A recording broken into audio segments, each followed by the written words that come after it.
কি গো, রান্না বান্না মিটলো কি? আজকে এত দেরি হচ্ছে কেন? সকাল 10টায় কাটোয়া লোকাল ধরতে হবে তো। আশ্চর্য, কোনো সারা শব্দ নাই বলি। আজকে যদি অফিসে লাল কালি খেয়েছি তখন বুঝবে কত ধানে কত চাল। হয়েছে হয়েছে বলে তো চেঁচানোর কি আছে? দেরি করে বাজার আনলে তো রান্না করতে দেরি হবে। আমি তো আর মেশিন নই যে বলতে বলতে সব রান্না রেডি হয়ে যাবে। হ্যাঁ, ওই পই করে বলেছি যে আগের দিন বাজার করে আনবে। হ্যাঁ, সে ব্যাপারে তো ভ্রুক্ষেপ নেই। সকাল হলেই চিৎকার চেঁচামেচি, প্রত্যেক দিনের এক রুটিন। খাওয়ার সময় তো আবার পঞ্চব্যঞ্জন না হলে পেট ভরে না। কি হলো, রান্না রেডি আছে, বসবো কি খেতে? হ্যাঁ হ্যাঁ, এই যে একদম রেডি আছে, বসে পড়ো। তা কি কি রেঁধেছ শুনি? আগে খেতে তো বসো, বসলেই দেখতে পাবে। এটা কি রান্না করেছো? আলু পোস্ত, চিংড়ির মালাইকারি? নাক কুচকাচ্ছ কেন? মুখের হচ্ছে না? ওহ, খেপে যাচ্ছ কেন? আমি কিছু বলেছি নাকি? শোনো, সব কথা বলার প্রয়োজন পড়ে না, বুঝে নিতে হয়, মানে বুঝতে পারি। আবার শুরু করলে? শুরুর আর দেখলে কি কিছুই শুরু হয়নি, তবে হবে। মুখ বুঝে চুপচাপ খেয়ে নাও, নইলে নইলে কি করবে শুনি? যা রেঁধেছি খেয়ে নাও, বেশি বকো না।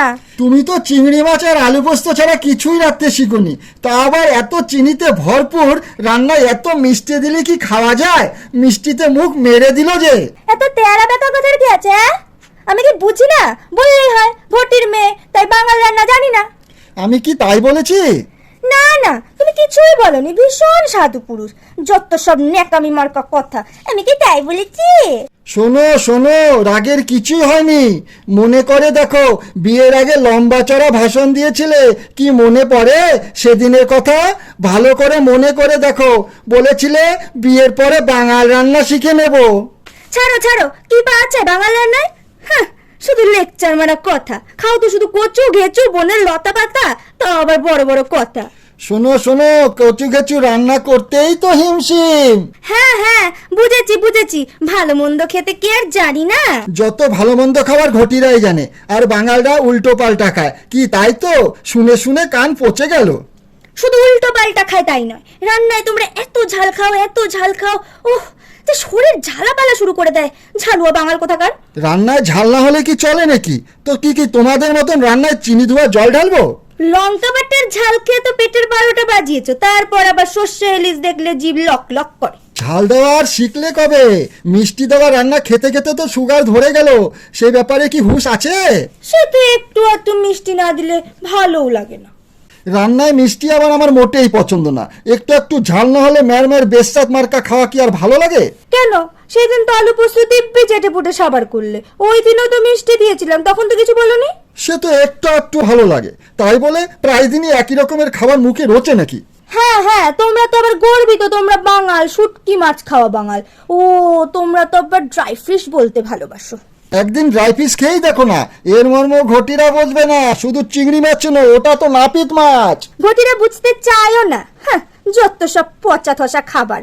শুটকির গন্ধে অন্নপ্রাশনের ভাত বেরিয়ে আসে বাবা। শোনো, বাঙালরা যেমন শুটকি মাছ খেতেও জানে, আবার মাছের রাজা ইলিশও খেতে জানে। ঘটিরার এর মর্ম কি বুঝবে? আমিও পাল্টা বলতে পারি, বাঙালিরা ঘটির রান্না কি বুঝবে? শোনো শোনো, সর্ষে ইলিশ হলো রান্নার বেস্ট রেসিপি। সেখানে পোস্ত বাটা আর চিংড়ি মালাইকারি। হাসি পায়, বুঝলে, হাসি পায়। শোনো, ইলিশ হলো মাছের রাজা আর চিংড়ি হলো সাপোর্টিং মাছ। একটা কিছুর মধ্যে দিলেই হলো। হয়েছে হয়েছে, শাক পাতা, কচুর লতি, নারকেল, কুমড়ি, এসব খাবারের চেয়ে ঘটিদের রান্না ঢের ভালো। আর এই নিয়ে নতুন করে কিছু বলার নেই। ভাষণ কম দিয়ে বাঙাল রান্না শিখে নাও, কাজে লাগবে। বাঙাল বাড়ির বউ বাঙাল রান্না জানে না, ভাবতেও লজ্জা লাগে। আগে যদি জানতাম বিষয়টা, ভাবতাম তবে। কেন? তুমি তো ঘটি বাড়ির জামাই, ঘটির রান্না খেয়ে অভ্যস্ত হও। আমার আত্মীয় স্বজনরা বেড়াতে এলে ওদের কি ঘটির রান্না খাওয়াবে নাকি? হ্যাঁ, তাই খাবে। খিদের নাম বাবাজি, মানে ঠেলার নাম বাবাজি। শোনো, তোমার বাপের বাড়ির লোক এলে আমার দেখার দরকার নেই। আমার বাড়ির লোক এলে কিন্তু বাঙাল রান্না করে খাওয়াতে হবে, বলে দিলুম। খুব ঘটি বাঙাল বোধ হচ্ছে, তাই না? তোমার পূর্বপুরুষ ছিল তো ওপার বাংলায়, তা পূর্ববঙ্গ ছেড়ে এপারে এসেছো, আবার বড় বড় কথা বলছো। এসেছে তো কি হয়েছে? বলি, আমাদের সাথে মিলেমিশে তো খাওয়া দাওয়া আদব কায়দা সব রপ্ত করেছো, নইলে ঘটিরা তো গিয়ে ভূত হয়ে থাকতো। খবরদার, একদম বাজে কথা বলবে না বলে দিচ্ছি। আমিও বলতে পারি, ঘটিদের সাথে না মিশলে বাঙালিরাও গিয়ে ভূত হয়ে থাকতো। চুপ, একদম চুপ। তুমিও চুপ, তোমার 14 গোষ্ঠী চুপ। এই 14 গোষ্ঠী তুলে কথা বলবে না বলছি, অসহ্য। তুমি অসহ্য, দু চোখের বিষ। কি আমি দু চোখের বিষ? তুমি আমার দু চোখের বিষ। যাই বলো, ঘটিরাই বড়। না, বাঙালরাই বড়। না ঘটি। না ঘটি না, বাঙাল। না ঘটি। বললাম তো বাঙাল বাঙাল বাঙাল। না ঘটি ঘটি ঘটি। কখনো না, কখনো না, বাঙাল বাঙাল বাঙাল। চুপ, ঝাল খাও বাঙাল। চুপ, চিনি খাওয়া ঘটি। মুখে মিষ্টি মনে বিষ, ডাটা খেয়ে ঢেকুর দিস। বাঙাল বাঙাল বাঙাল, ঝাল খাও কাঙাল। থাম ঘটির বেটি। থাম, বাঙালের পোলা কাঁধে ঝোলা। ও মা, ফড়িং এর মতো ফরফর করছে, দেখো দেখো, ফড়িং এর মতো ফরফর করছে। ফরফর তো করবই, উদ্বাস্ত বাঙাল আর কি বুঝবে? কি বললে? আমরা উদ্বাস্ত? হ্যাঁ হ্যাঁ, ঠিক তাই। ওপার বাংলা থেকে এপার বাংলায় চলে এলে আর তো কোথাও ঠাই হয়নি।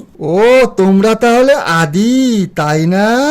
হ্যাঁ হ্যাঁ, আমরা এই বাংলার আদি বাসিন্দা, তোমাদের মতন উড়ে এসে জুড়ে বসিনি। উঁচুটে ঘটি, যাই বলো যাই বলো, দেখে নেব। হ্যাঁ হ্যাঁ, খেলা হবে শেয়ানে শেয়ানে, দেখে নিও। হ্যাঁ হ্যাঁ, খেলাতে হবে। শেষ হাসিটা আসবে ইস্ট বেঙ্গল। মোটেই না, মোহন বাগান। ইস্ট বেঙ্গল। আর মোহন বাগান। কাঁচকলা, আজকের ম্যাচে শুধু east Bengal East Bengal East Bengal.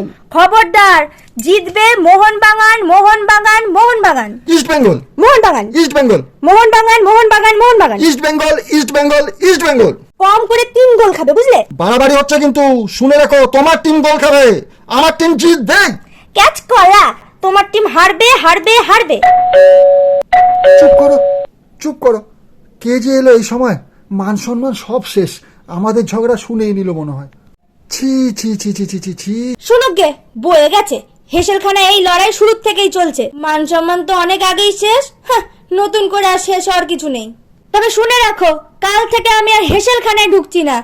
মাস পয়লা থেকে একটা রান্নার মাসি ঠিক করো। তবে শুনে নিও, সে আবার ঘটি না বাঙাল, তারপর কবজি ডুবিয়ে খেও।